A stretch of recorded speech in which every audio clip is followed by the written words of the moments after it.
الصلاة والسلام عليك يا رسول الله عليك يا حبيب الله عليك يا نبي الله. Bismillah. Bismillahirrahmanirrahim. Assalamualaikum warahmatullahi wabarakatuh. Kita mulakan pertemuan kita pada malam yang penuh barakah ini dengan membaca Ummul Kitab Al-Fatihah. A'udzu billahi minasy syaithanir rajim. Bismillahirrahmanirrahim. Alhamdulillahi rabbil alamin. Ar-Rahmanir Rahim. Maliki yaumiddin. Iyyaka na'budu wa iyyaka nasta'in. اهدنا الصراط المستقيم صراط الذين أنعمت عليهم غير المغضوب عليهم ولا الضالين آمين. إن الحمد لله نحمده ونستعينه ونستهديه ونستغفره ونعوذ بالله من شرور أنفسنا ومن سيئات أعمالنا من يهده الله فلا مضل له ومن يضلله فلا هادي له. أشهد أن لا إله إلا الله وحده لا شريك له وأشهد أن سيدنا وحبيبنا محمدا عبده ورسوله. سبحانك لا علم لنا إلا ما علمتنا إنك أنت العليم الحكيم. ولا حول ولا قوة إلا بالله العلي العظيم. قال رب اشرح لي صدري ويسر لي أمري واحلل عقدة من لساني يفقهوا قولي. اللهم فقهنا في الدين وعلمنا تأويل واهدنا إلى صراطك المستقيم. اللهم زدنا علما وارزقنا فهما. Amin ya rabbal alamin. Amma ba'du. Yang bahagia al-fadil Tuan Imam, Tuan Bilal, Tuan Nazir, Timbalan Nazir, EJK Masjid, semua para muslimin, muslimat, ibu-ibu, ayah-ayah yang dimuliakan oleh Allah Subhanahu wa taala. Alhamdulillah. Pertama dan selama-lamanya bersyukur pada Allah Subhanahu wa taala pada malam yang penuh barakah ini. Allah Taala himpunkan kita di dalam rumah Allah yang cukup barakah, yang padanya tercurah rahmat sebanyak-banyaknya daripada Allah Subhanahu wa taala. Dan mungkin kalau ada siapa yang belum pasang niat iktikaf, ya, sejak datang awal dah, tapi niat iktikaf tak pasang, ya, tak letak niat iktikaf, dia boleh niat iktikaf, ya, saja aku iktikaf dalam masjid ini kerana Allah Taala, ya. Dan alhamdulillah kita mengambil ruang dan juga peluang yang ada ni, sama-sama kita belajar, sama-sama kita berkongsi ilmu, sama-sama kita mendengar mutiara kata daripada firman Allah Subhanahu wa taala dan mutiara kata daripada sabdaan Nabi sallallahu alaihi wasallam, dengan memberikan kitab amalan kecil berpahala besar. Pada malam ni kita masuk tajuk mendengar azan. Ya, mendengar azan, muka surat 7. Betul, muka surat 7 mendengar azan. Pertemuan yang lepas kita dah share berkaitan tentang kelebihan mereka yang mengalunkan azan. Lepas ni kita akan share pula kelebihan mereka yang mendengar azan, kemudian menjawab panggilan azan, kemudian berdoa selepas azan, berdoa selepas azan. Jadi pahala yang cukup besar. Pahala yang cukup besar ni kita dapat walhal bukan kita azan. Kita hanya setakat mendengar azan je. Ya, sebab tu saya kalau bawa jemaah pergi umrah, kita nak usahakan jemaah-jemaah yang kita bawa ni supaya kalau boleh telinga kita selama berada dekat sana, buat haji ke, buat umrah ke tuan-tuan, kalau boleh telinga ni kita latih untuk pastikan sempat mendengar kalimah azan dilakukan. Siapa yang pergi umrah, ada setengah hotel-hotel ni yang tak ada connection speaker dengan masjid. Yang mana ada connection tu memang dengar lah, tapi ada setengah tu sampai dalam bilik pun dengar, ada setengah tu hanya sekat dekat lobi je dengar. Ya, jadi kalau kita terlewat pergi masjid untuk melaksanakan solat, mungkin azan tu kita terlepas. Padahal pahala ni besar. Pahala dengan azan tu besar. Ya, dan kita mendengar azan pula dekat tempat yang memang pada peringkat awal azan itu dilakukan, masya-Allah. Di Masjid Nabawi, ya, kemudian cari dekat Mekah lah. Ya, dekat Mekah tempat kalimah azan mula-mula dilakukan, masya-Allah. Jadi bila mana seseorang tadi terlepas peluang dia mendengar kalimah azan tu, satu kerugian. Padahal kita pergi Mekah, pergi umrah, pergi haji ni bukan selalu, ya, tapi peluang tu kita telah sia-siakan. Sebab tu kita kalau bawa, saya akan ingatkan jemaah, jangan terlepas peluang daripada mendapat pahala cukup besar tu hanya setakat dengar je. Jadi bayangkan ibu-ibu ayah, kalau orang tu hanya setakat dengar pun pahalanya besar. Asbab dia dengar kerana ada yang melaungkan. Artinya kita pertemuan yang lepas kita dah sentuh tu, ya, pahala mendengar tu pun pahalanya besar. Jadi kita ni dapat mendengar kerana ada yang melaungkan. Jadi dengan sebab dia melaungkan, akhirnya kita dengar. Jadi pahala dia macam mana? Pahala mereka yang melaungkan tu macam mana bentuk pahalanya? Ya, kita dengar, kita seorang dengar, pahala tu cukup besar Allah Ta'ala bagi pada kita. Bayangkan ramai di antara makhluk-makhluk yang mendengarnya dan menjawab panggilan azan, berdoa lepas azan, ramai, bukan setakat kita seorang. Ya, kerana orang tu lakukan azan, setakat kita seorang dengar itu pun pahalanya besar. Apatah lagi kalau ramai yang mendengarnya, masya-Allah. Ya, kita akan sentuh insya-Allah, ya. Baik. Mendengar azan. Mendengar, menjawab dan membaca doa selepas azan adalah amalan kecil yang berpahala besar. Mendengar, menjawab dan juga membaca doa selepas azan adalah amalan kecil tapi pahalanya besar. Sebab apa disebut amalan kecil? Sebab tak payah buat apa-apa, tadah telinga je. Ya? Kalau misal kata dia tutup telinga dia, maknanya dia telah melakukan sesuatu yang sepatutnya telinga tu tak payah tutup. Dan nak kata amalan ni simple je, amalan dia setakat dengar je pun perlu tutup telinga? Tak perlu. Tapi kalau misal kata dia benci ataupun tak suka kalimah azan dengan alasan dia mengganggu, katakanlah azan tu mengganggu dia sampai dia rasa macam azan dipising. Kami tuan-tuan, saya dekat Masjid Asyakirin Gombak. Kalau siapa pernah sampai dekat situ lah, saya menjadi imam satu dekat sana. Jadi kita dekat-dekat nak raya, kita ziarah lah ahli Korea kita. Ziarah ahli Korea kita, dan satu hari itu kita ziarah jiran kita yang berdekatan dengan Masjid Asyakirin Gombak tu. Kalau tuan-tuan pergi Asyakirin Gombak tu, berdekatan sebelah masjid tu ada lebih kurang dulu 6 keluarga Cina. Ya, tapi sekarang dah tinggal berapa tak tahulah, tapi masa kami itu tinggal 3 keluarga. Ya, kita tanya dia, adakah azan ni terlalu kuat ke, takut mengganggu ke apa? Dia kata okey, tak ada masalah, silakan. Bahkan dia rasa seronok, sebab apa? Boleh bangun awal. Subuh tu boleh bangun awal. Sebab apa? Dekat dengan masjid. Kemudian oleh kerana Bilal melakukan azan tu, dia akhirnya dia pun terbangun juga, masya-Allah. Kita ziarah pula dekat Korea kita, Kampung Cangkat bawah tu lah, bawah tu sikit ya. Kita ziarah dekat situ pula. Jadi kita tanya orang kampung, orang lagi tu, orang Islam gitu kan, apa pendapat, apa cadangan-cadangan ke untuk penawaikan masjid. Dia kata kalau boleh azan tu slow sikit speakernya. Slow sikit speakernya. Sebab apa? Kami terganggu waktu nak tidur. Waktu tidur tu terganggu dengan sebab bunyi azan. Jadi sebenarnya azan tu bukan memang nak suruh tidur tuan. Azan tu memang nak suruh bangun. Sebab tu azan subuh tambahannya apa? As-salatu khairum minan naum. Ya, jadi kalau azan ni memang tujuannya untuk tidur tuan-tuan, memang objektif tu tak capai. Memang azan ni seruan untuk mengajak hamba-hamba Allah Taala bagi melaksanakan ibadah solat. Ibadah solat. Sebab tu adanya kalimah azan tadi.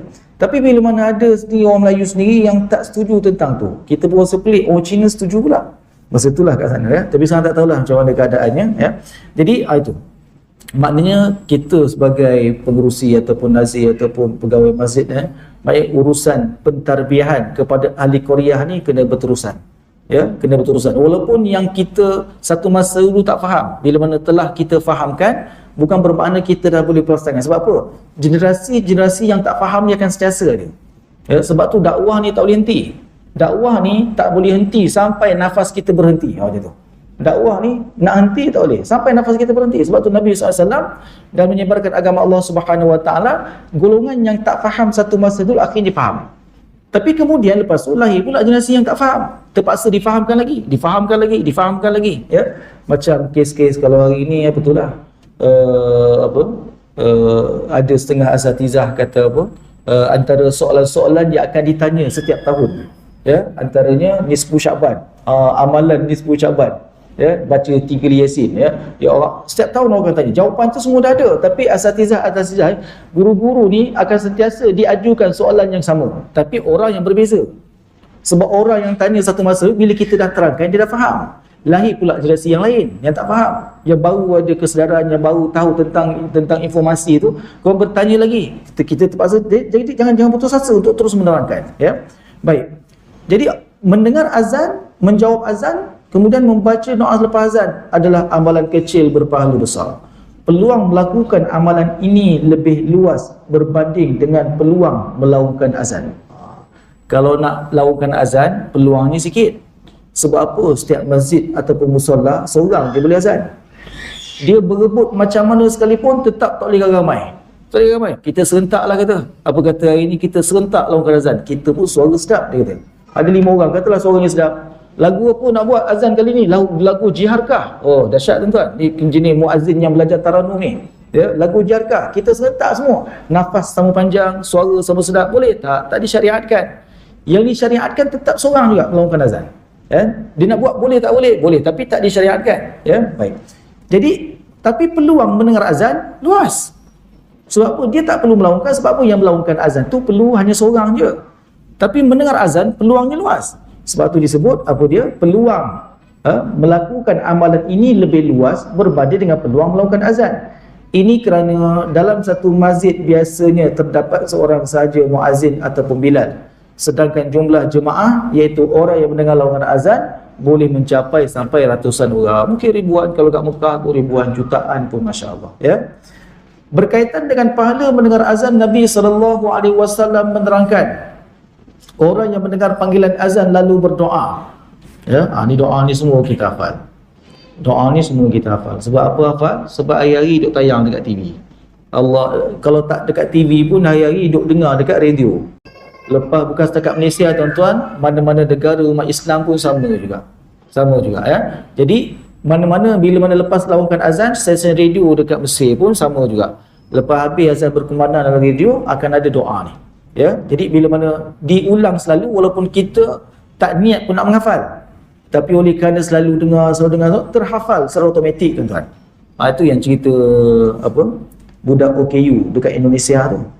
Budak OKU dekat Indonesia yang bila mana Ustaz Yusof Mansur ajak dia datang naik dekat satu pentas, cerita tentang kelebihan yang didapat, ya, menghafal Al-Quran 30 juzuk OKU, duduk atas wheelchair, maknya bawa. Ustaz Yusof Mansur, antara pendakwah terkenal di Indonesia, bertanyalah kepada dia. Ya? Aku ada iklan sikit. Boleh main kat luar, ajak main kat luar. Ajak main kat luar tak apa. Kakak-kakak dengan abang dulu jaga kat luar. Dia excited. Satu jarang bawa anak. Dia kalau sekali bawa, dia naik share tuan-tuan. Sampai depan pun dia boleh pergi tu. Memuji Haji dah standby situ kan.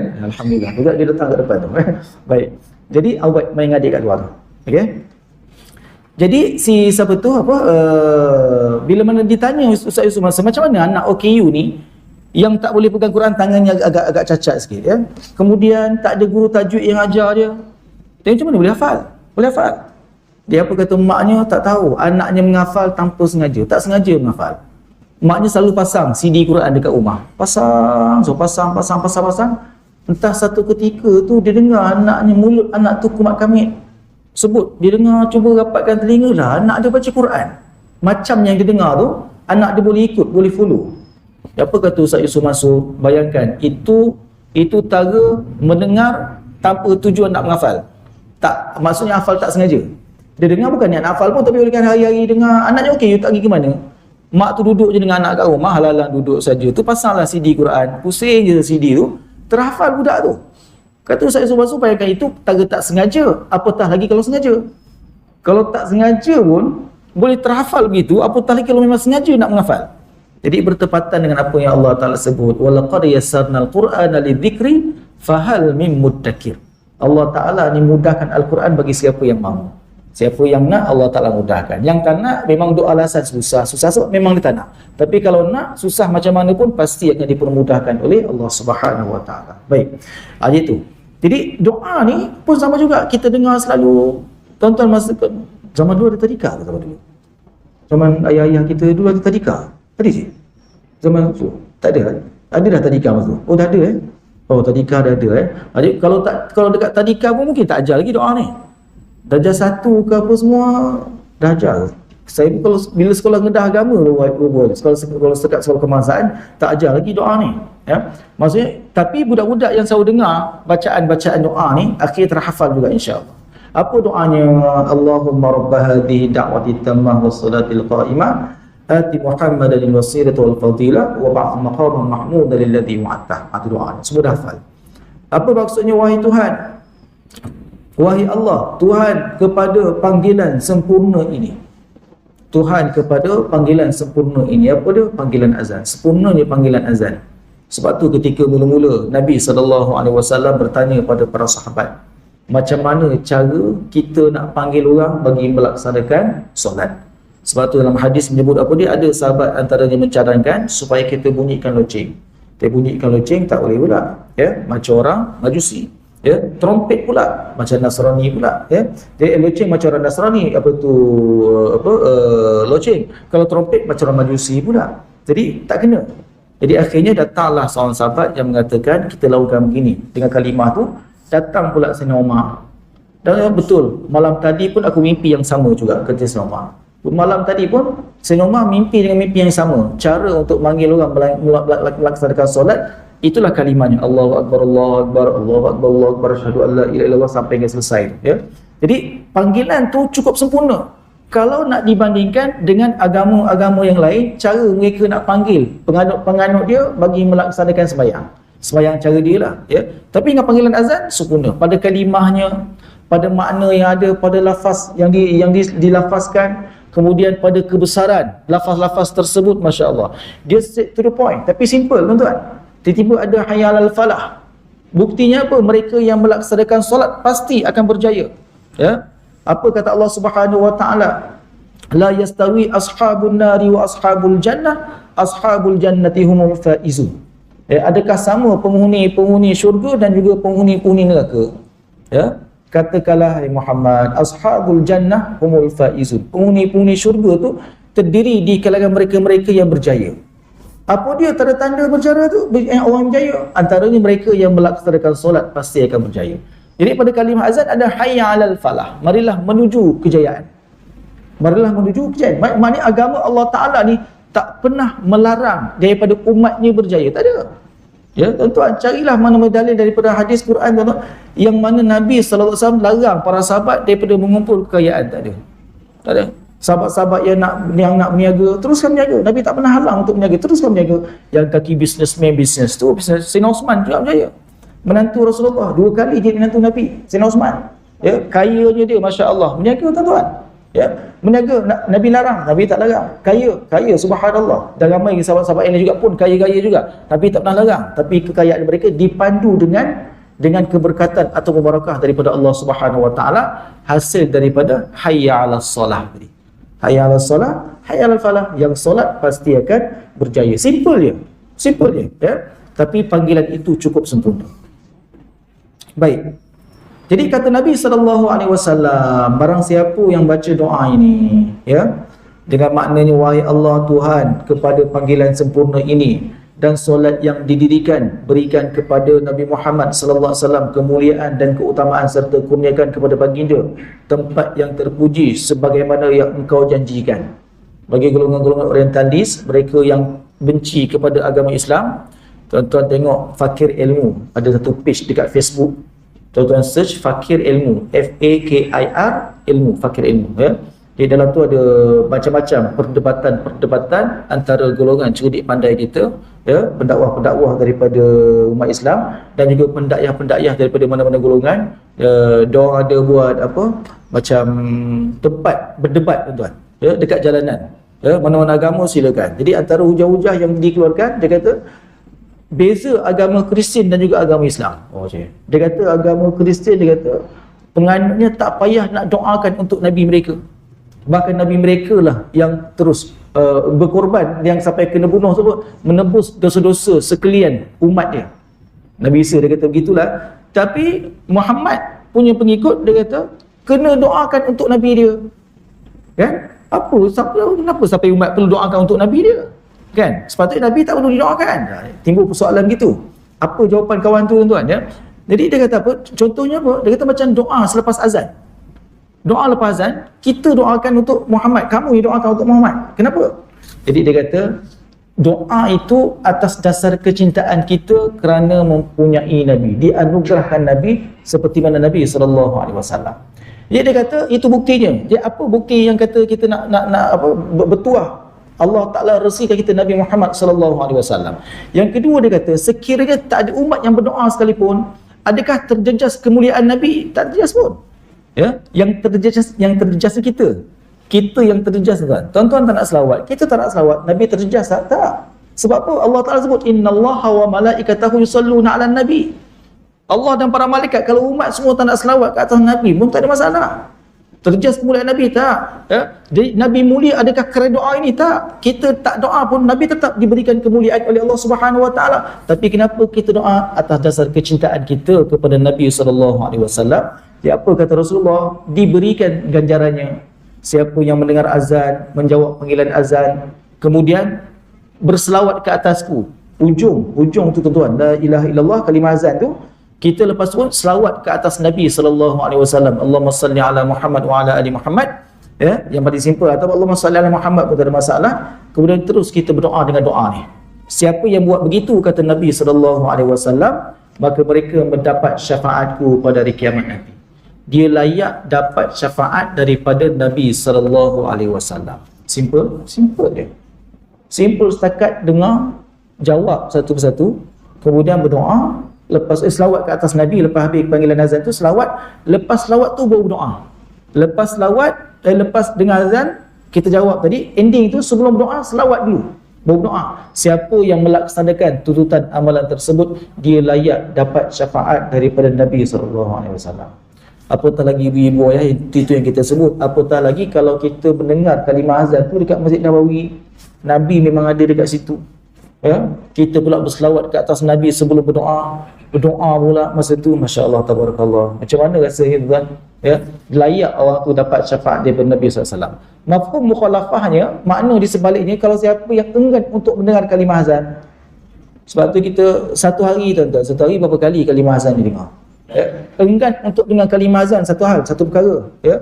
Kemudian enggan untuk menjawab, dah tak dengar, dah tak ada jawapan, tak ada sebab apa, sebab tak dengar, nak jawab macam mana, ya.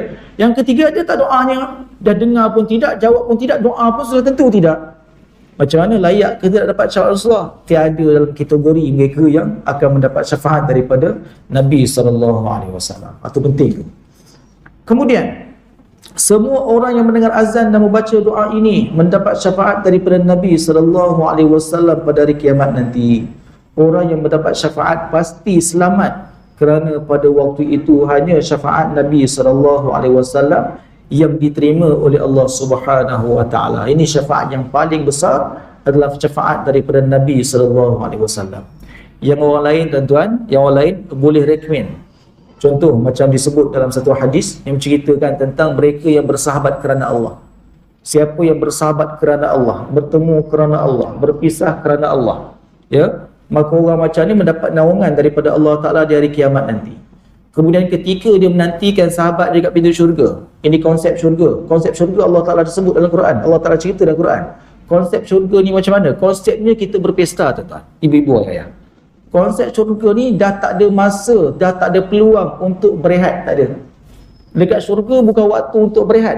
Syurga tuan-tuan, waktu kita berpesta. Pesta berehat ke? Mana ada? Sibuk ke sana kemari tuan-tuan. Sibuk semua ni. Ya? Kita pernah bawa anak kita pergi Sunway Lagoon. Sunway Lagoon kan. Bawa anak-anak pergi main-mainan kat Sunway Lagoon.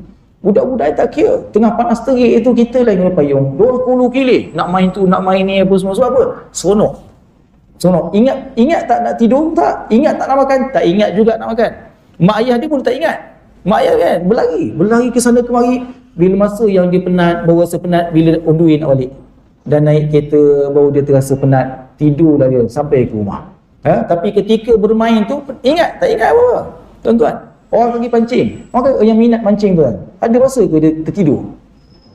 Kalau tertidur tak fokus tuan. Candat sotong ni, baru-baru ni ada jemaah dekat Desa Mukis, candat sotong tuan. Apa hal? Kuliah hari ni tak ramai. Ustaz minta maaf, kami mencandat sotong. Oh, tapi saya adalah beberapa orang pergi candat sotong. Ya? Jadi kalau tak fokus tuan-tuan, dia memang tak minat, ya. Dia kan orang main bola, tengah main bola, seronok main bola, bersukan, sampai tertidur, ya tak. Sebab apa? Seronok. Konsep dalam syurga dia berpesta. Berpesta Ada masa berehat, tak berehat, seronok dia manjang. Itu pertama. Yang kedua, konsep kita berada di syurga, Allah Ta'ala himpunkan kita bersama dengan ahli keluarga. Kalau setakat seorang tuan, seronok. Dia macam kita kalau kat dunia ni. Ada anak-anak seronok gurau dengan anak-anak, ya. Isteri seronok gurau dengan isteri. Ada masa kita dengan kawan-kawan, sahabat kita seronok gurau dengan sahabat kita. Ada masa pula program dekat masjid, dekat surau, seronok pula bergurau senda dengan kawan-kawan, ahli qaryah, ahli masjid, ahli surau kita. Keseronokan tadi, ya. Dalam syurga Allah Ta'ala himpunkan sekali, hidup sama-sama.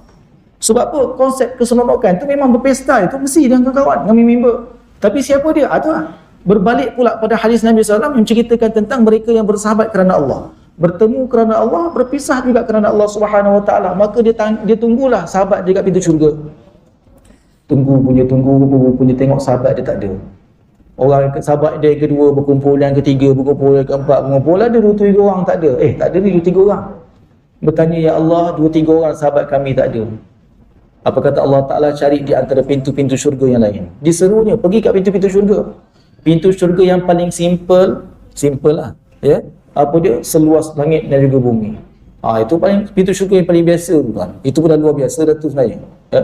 Jadi dia cari, seru nama kawan-kawan dia. Jumpa ataupun tidak, tak jumpa. Tak menyahut kawan-kawan dia. Akhirnya dia tanya kepada Allah, wahai Allah, tak ada kawan-kawanku. Cubalah cari di antara lubang-lubang api neraka pula. Dia seru nama kawan-kawan dia, menyahutlah kawan dia tu 2-3 orang tu yang tak ada dekat pintu syurga. Kemudian apa katanya? Wahai Allah, rupa sahabatku dalam neraka rupanya, ya Allah. Sedangkan kami dekat dunia tu, kami berpuasa sama-sama, buka puasa sama-sama, solat sama-sama.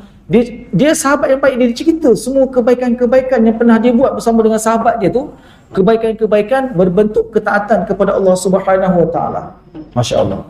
Ya, akhirnya dengan sebab kebaikan tu, dia recommend pada Allah Ta'ala supaya selamatkan kawan dia. Dengan sebab recommend tadi tu, ya, yang itu yang kita sebut syafaat juga, tapi bukan syafaat akbar. Syafaat akbar itu hanyalah daripada Nabi SAW, ya. Jadi kawan tadi boleh rekomenkan. Kalau orang soleh, ulama-ulama, orang soleh, kita bergaul dengan orang soleh pun boleh rekomenkan pada Allah Subhanahu Wa Taala untuk selamatkan kita. Baik, itu ceritanya.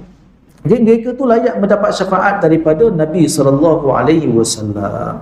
Dalam hadis yang lain, Nabi SAW menjelaskan, sekiranya kamu mendengar muazzin mengumandangkan azan, katakan sebagaimana yang dikatakan muazzin itu, kemudian baca selawat ke atasku, kerana orang yang baca selawat ke atasku 1 kali, Allah Ta'ala memberi selawat kepadanya 10 kali. Lalu mohonlah kepada Allah Subhanahu Wa Ta'ala supaya memberikan aku wasilah, yakni kemuliaan, kerana hal itu diturunkan kelak dalam syurga yang tidak akan diberikan kecuali hanya kepada seorang daripada hamba-hamba Allah.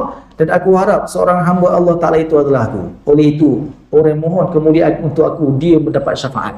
Jadi kita mohon tadi itu sebab apa? Bukan sebab apa, tapi kerana supaya kita dibantu oleh Nabi SAW dekat akhirat tadi dengan beroleh syafaat. Ini penting. Walaupun nampak simbol, sebab tu pertemuan yang mula-mula sekali kita sebut, kita belajar kitab ni ibu-ibu ayah, yang bila mana kita tahu perkara-perkara tu simple je, tapi kita pandang sebelah mata dia, tak pernah ambil berat pun, tak pernah usaha untuk ambil berat. Walaupun padahal tak buat apa-apa pun, tak, hanya setakat mendengar je, menjawab, kemudian berselawat, kemudian berdoa, itu je pun. Tapi guru banyak perkara kita terlepas. Sebab apa? Kita rasa benda tu simple saja. Sebab apa kita melepaskan peluang tu? Sebab kita tak tahu pun apa ganjaran dia. Tak tahu apa, tak pernah ambil berat pun tentang ganjaran dia. Tak pernah peduli pun apakah ganjarannya. Sebab tu sekecil-kecil amalan, ibu-ibu ayah, jangan ambil remeh-temeh. Jangan ambil remeh-temeh. Contoh kata kita akan sentuh, tuan-tuan. Ni orang yang bagi cawan ni. Siapa bagi cawan ni? Siapa? Ada orang bagi? Memang masjid punya tuan. Masjid Nurul Amin, memang masjid punya lah tuan. Keluar duit masjid lah. Siapa yang infakkan? Orang bagi duit sampai terbeli cawan ni. Dalam hadis nanti kita akan sentuh tuan, orang yang beli cawan ni pun untuk memudahkan orang minum air, ganjaran syurga. Ganjaran syurga. Kemudian mereka yang sediakan air pula, dia tak ada cawan tapi dia ada air. Ada kuih dia kat luar. Kuih ke apa? Ada. Water filter ada kan? Siapalah sewa air. Jadi kalau yang sediakan, dia guna bukan air je, guna air masjid. Dia sediakan mesin je tu kan, macam orang sediakan cawan je lah, ya.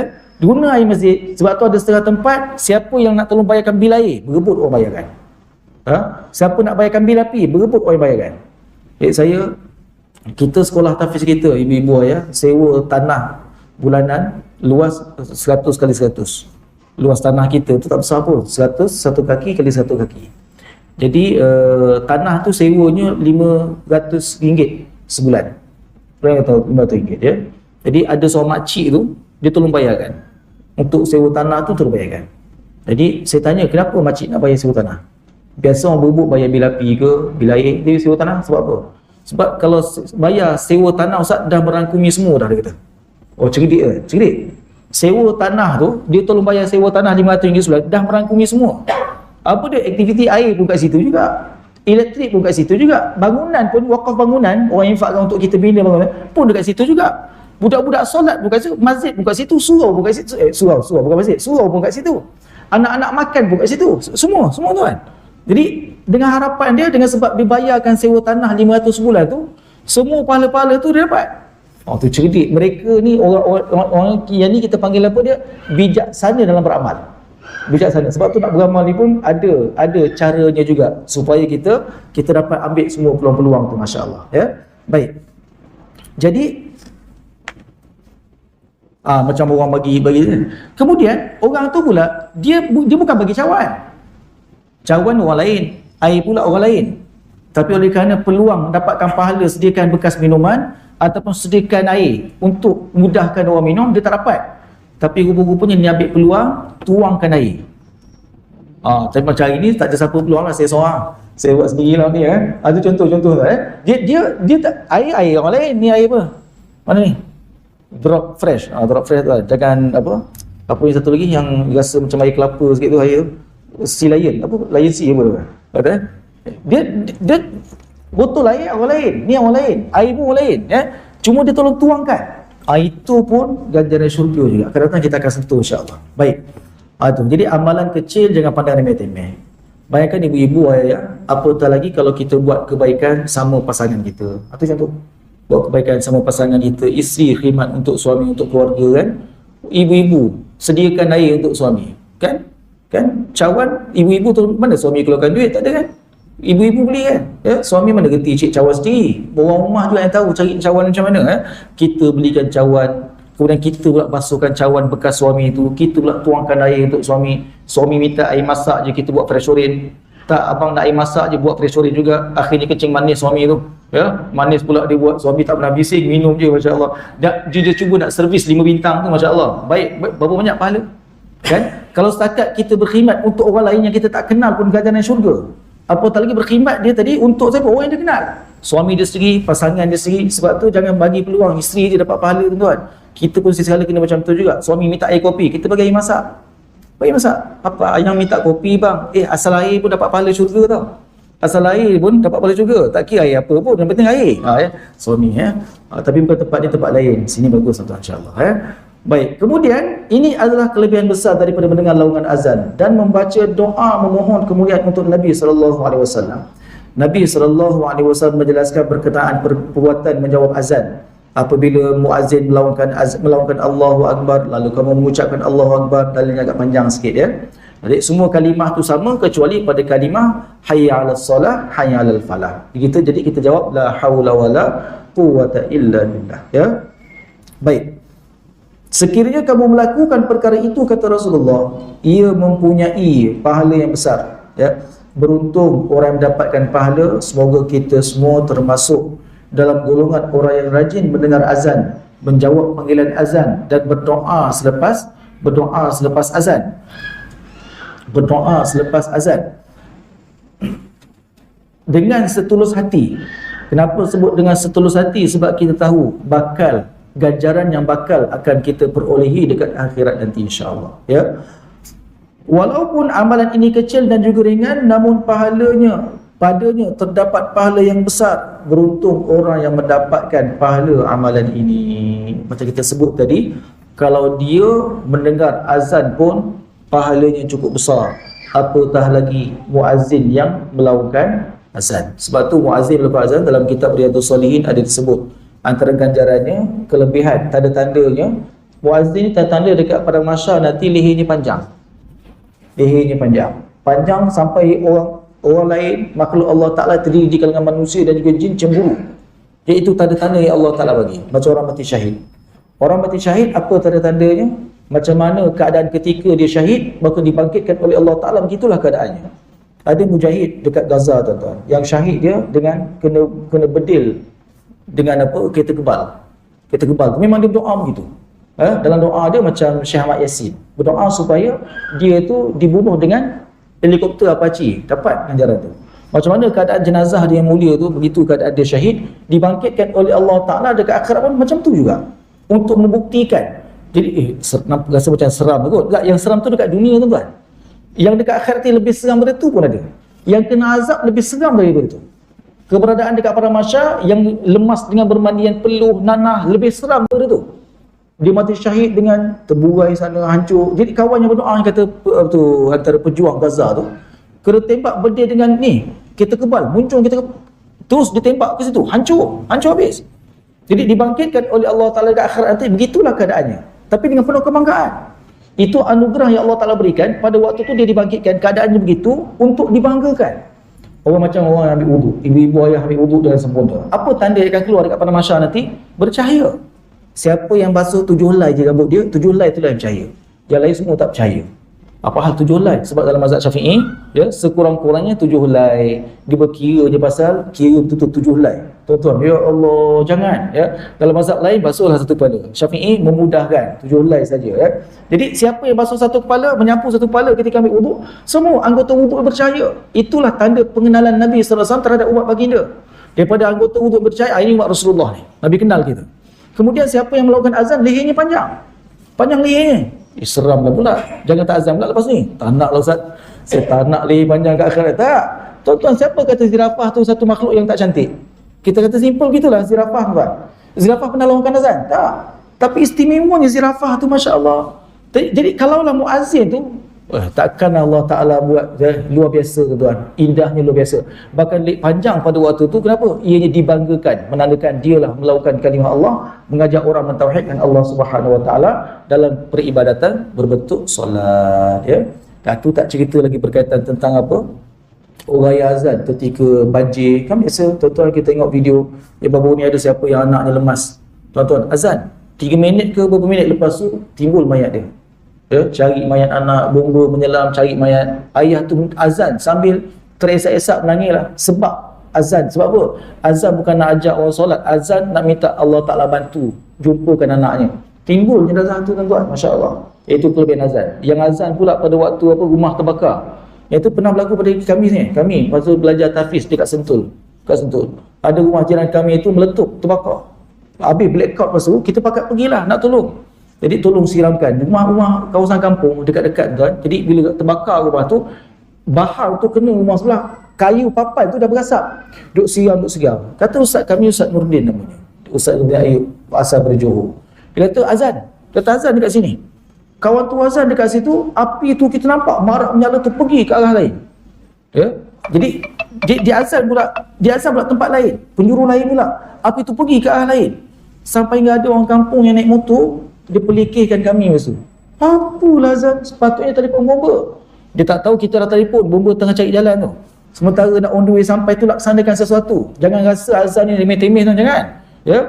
Kemudian azan pula dah 3 penjuru tu, api pergi belah sini je.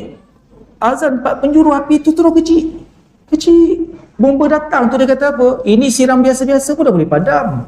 Tak payah panggil bomba pun tak apa. Api tu kecil, Masya Allah. Kesan daripada azan. Sampai makcik tu yang tengah siram pintu ataupun dinding rumah tu, Ustaz, ni kat sini pula suruh lakukan azan.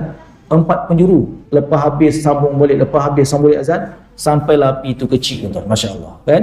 Itu kami nampak sendiri kelebihan daripada melakukan kalimah Allah Subhanahu Wa Ta'ala. Ya?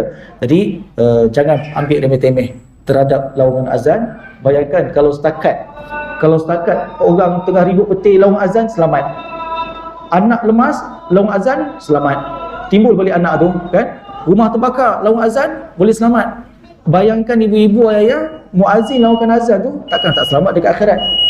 Yang dengar kalimah azan, takkan tak selamat dekat akhirat. Ambil simple begitu je, insya-Allah, ya.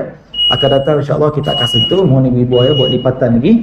Lepas akan datang kita akan sentuh tentang berdoa selepas azan, ya. Minta maaf saya terpaksa menyudutkan diri, ya. Masih lagi kuliah dekat Subang Pistari yang saya pernah sebut sebelum ni, cikgu-cikgu yang memang minta buat kuliah hanya setakat lepas isyak. Lepas maghrib dia orang tak nak. Lepas maghrib dia orang balik-balik penat-penat, jadi dia buat kuliahnya memang lepas isyak. Jadi lekatlah kuliah tu lepas isyak. Bertepatan pula kuliah maghribnya kat sini. Jadi kuliah isyaknya kena kat sana. Jadi kita habis waktu isyak, jadi saya terpaksa beredar terus ke sana insya-Allah. Aku qul qawli hadza astaghfirullah al-azim li wa lakum. Wassalamualaikum warahmatullahi wabarakatuh.